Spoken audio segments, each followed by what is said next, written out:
வாஸ்துப்படி சரியாக மனை அமையணும்னா அது சதுரம் செவ்வகமாக இருக்க வேண்டியது அவசியமான ஒன்று. எந்த மாதிரியான மனை அமையக்கூடாது அப்படின்னா, இந்த அமைப்புள்ள மனைகள் எக்காரணத்தை முன்னிட்டு நம்மளுடைய மனித வாழ்க்கைக்கு முன்னேற்றத்தை கொடுப்பதில்லை. சைவம் அசைவம் உடல் சார்ந்த நிலையில நாம வாழ்க்கையினுடைய அமைப்பு இருக்கிறது என்றால்,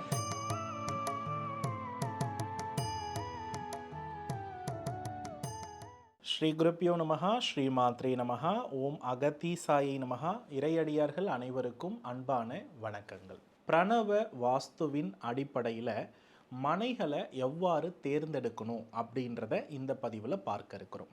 பொதுவாக வாஸ்துப்படி சரியாக மனை அமையணும்னா அது சதுரம் செவ்வகமாக இருக்க வேண்டியது அவசியமான ஒன்று. சதுரம் அப்படின்னா 4 பக்கமும் சமநிலை உள்ள அளவுகள் உள்ள மனையாக தேர்ந்தெடுக்கிறது நன்று. அதுக்கு அடுத்தபடியாக செவ்வகம் அப்படின்னு நம்ம எடுத்துக்கிட்டோம்னா, இப்போ உதாரணமாக 60க்கு 60 அப்படின்னு எடுத்துக்கிட்டோம்னா இது சதுரமனை, 60க்கு 40 அப்படின்னு எடுத்துக்கிட்டோம்னா இது செவ்வகத்தின் அடிப்படையில் வரக்கூடிய மனை. இது இரண்டுமே முதல் தரமான பலனை கொடுக்கக்கூடிய மனையாக இருக்கிறது. இது முதல் அடிப்படை. இரண்டாவது விஷயம், எந்த மாதிரியான மனை அமையக்கூடாது அப்படின்னா, நீள்மனை அமைதல் என்பது கூடாது. இப்போ நீள்மனை அப்படின்னா என்னன்னா, அகலம் எவ்வளவு இருக்கிறதோ அதை விட 2 மடங்கு நீளம் இருக்கிறது என்றால் கட்டாயமாக அந்த மனை தவிர்க்கப்பட வேண்டிய மனை. இப்போ உதாரணமாக 20க்கு 40 என்பது செவ்வக மனை, அதுவே 20க்கு 60 அப்படின்னா அது நீள்மனையாக கருத்தில் எடுத்து கொள்ளப்படுகிறது. இந்த அமைப்புள்ள மனைகள் எக்காரணத்தை முன்னிட்டு நம்மளுடைய மனித வாழ்க்கைக்கு முன்னேற்றத்தை கொடுப்பதில்லை. குறிப்பாக இல்லற மார்க்கம், பொருளாதார மார்க்கம், உறவின் வசியம், தொழில் வளர்ச்சி, இது அத்துணைக்கும் இது ஒரு கேள்விக்குறியான நிலையையே தருகிறது. ஆகையினால் முடிந்தவரை நீள்மனையை வாங்குறத தவிர்த்து விடுங்கள். அதுக்கு அடுத்தபடியாக முதல்ல நாம் வீடு கட்ட இருக்கிறோம். இப்போது இந்த மனையை நாம் கிழக்கு பக்கம் என்ன இருக்கணும், அருகாமையில் ஏதாவது நீர்நிலைகள் இருக்கலாமா அப்படின்னா, முடிந்தவரை நீர்நிலைகள் இல்லாத ஒரு இடமாக நீங்கள் மனைகளை தேர்ந்தெடுக்க வேண்டியது அவசியமான ஒன்று. அதிகபட்சம் கோவிலினுடைய நிழல், கோவிலினுடைய கோபுரத்தின் நிழல், இதெல்லாம் வீட்டில் படாதவாறு மனையை தேர்ந்தெடுத்து கொள்ளுங்க. இதில் ஒருவருக்கு மட்டும் விதிவிலக்கு இருக்கிறது. ஆன்மீகம், சாஸ்திரம், சம்பிரதாய வேத நிலைகளை படித்திருப்பவர்களுக்கு இது பிரச்சனை இல்லை.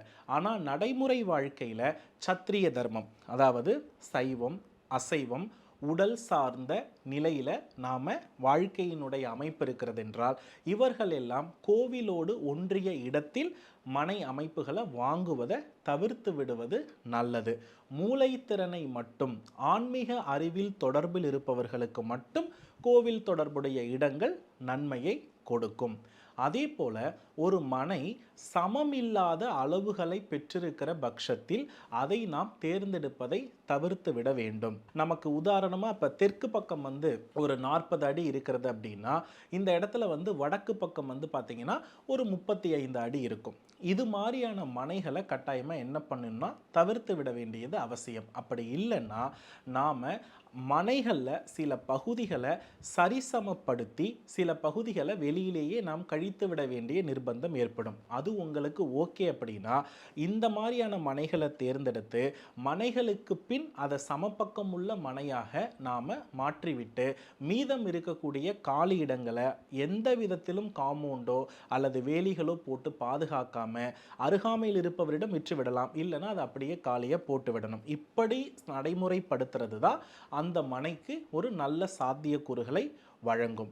எக்காரணத்தை முன்னிட்டும் நாம் வெளியில் விட்ட காலி இடத்தை நம் மனையிலிருந்து ஒரு விஷயம் என்ன பண்ணக்கூடாதுன்னா பயன்படுத்தக்கூடாது. ஏன்னா நிறைய பேர் என்ன பண்ணுவாங்கன்னா, இப்போ நமக்கு தெற்கில் அதிக காலியிடம் இருக்குன்னு அதை காம்பவுண்ட் போடுவாங்க. ஆனால் அதுக்கு ஒரு கேட்டை போட்டுட்டு காம்பவுண்ட் போட்டால் சரியாயிடும்ன்ற பெயரில் தெற்கு பகுதியை பயன்படுத்திக்கிட்டே இருப்பாங்க. எப்போ நம்ம காம்பவுண்ட் போட்டாலும் அதில் ஒரு ஓப்பன் இருந்து ஒரு தெற்கு பகுதியை நம்ம பயன்படுத்துகிறோம், அல்லது காலியிடம் இருக்கவே விடவே கூடாத மேற்கு பகுதியில் இருந்து அதை நம்ம காம்பவுண்ட் போட்டு தடுத்து வாஸ்துக்காக தடுத்து திரும்ப அதை பயன்படுத்துகிறோன்னா அதை தடுத்ததற்குரிய எந்த விதமான பாசிட்டிவ் பலனுமே என்ன பண்ணாதுன்னா இருக்காது. அதனால் சுற்றுச்சுவர் அமைத்து நீங்கள் ஒரு மனையை தடுக்கிறீங்கன்னா வெளியில் காலி இடத்தை, தேவையில்லாத திசைக்குரிய காலி இடத்தை எக்காரணத்தை முன்னிட்டும் நம் மனையிலிருந்து போயிட்டு என்ன பண்ணக்கூடாதுன்னா பயன்படுத்த கூடாது. அதே போல ஒரு வீடு கட்டும் பொழுது இந்த ஈசானியம் வளர்ந்திருந்தால் நல்லது. அதே மாதிரி பார்த்தீங்க அப்படின்னா ஜலமூலை நீண்டிருந்தால் சிறப்பை கொடுக்கும். இந்த மாதிரியான எந்த ஒரு விஷயத்தையும் நீங்கள் நடைமுறைப்படுத்தி வீடை கட்டிவிடக் கூடாது. 4 பக்கமும் சரிசமம் உள்ள ஒரு மனையும் அதே போல் செவ்வக நிலையில் இருக்கக்கூடிய ஒரு மனையிலும் மட்டும்தான் நம்மளால் 360 டிகிரி அப்படின்ற சுழற்சியையும் நிலம், நீர், நெருப்பு இந்த 3 பூதத்தை சரியாக சமப்படுத்தக்கூடிய வாய்ப்புகளையும், அதே போல் ஒரு வீடு கட்டும் பொழுது பஞ்சபூதத்தில் குறைத்து கட்ட வேண்டிய பூதமாக காற்றும் ஆகாயத்தையும் நம்ம வீட்டில் குறைக்கணும். அதே போல் நிலம், நெருப்பு, நீரை அதிகப்படுத்தணும்.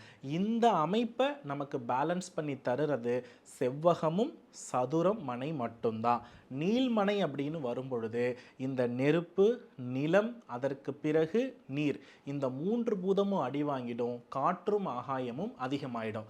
காற்றும் ஆகாயமும் அதிகமாகும் பொழுது அந்த நீள்மனையில் வாசம் செய்பவர்கள் எப்பொழுதும் நோய்களையும், எப்பொழுதும் பொருளாதார பிரச்சனைகளையும், எப்பொழுதும் திருமண வாழ்க்கையில் இடையூறுகளையும், அடுத்த தலைமுறை சம்பந்தப்பட்ட விஷயத்தில் ஒரு பெரிய கேள்விக்குறியையும், அதிக தெய்வ பக்தியால் நிறைய இடத்துல பணம் கொடுத்து ஏமாற வேண்டிய நிர்பந்தத்தையும் இந்த நீள்மனையும் கண்ணா பின்னான்னு எல்லோ ஒரு பகுதியில் வளர்ந்த அமைப்பிலேயே காம்பவுண்ட் போட்டிருக்கிற சரிசமம் இல்லாத ஒரு மனை அமைப்பும் நிறைய மனிதர்களுக்கு தந்து கொண்டிருக்கிறது. ஆகையினால் இந்த அடிப்படையை முதலில் கருத்தில் கொண்டு செயல்படுங்கள். உங்கள் வாழ்க்கையில் பெரிய மாற்றங்கள் உறுதியாக நிகழும். மேலும் அடுத்த ஒரு நல்ல வாஸ்து தகவலோடு உங்கள் அனைவரையும் சந்திக்கிறேன். அதுவரை உங்களிடமிருந்து விடைபெறுகிறேன். வெற்றிவேல் முருகா. நன்றி, வணக்கம்.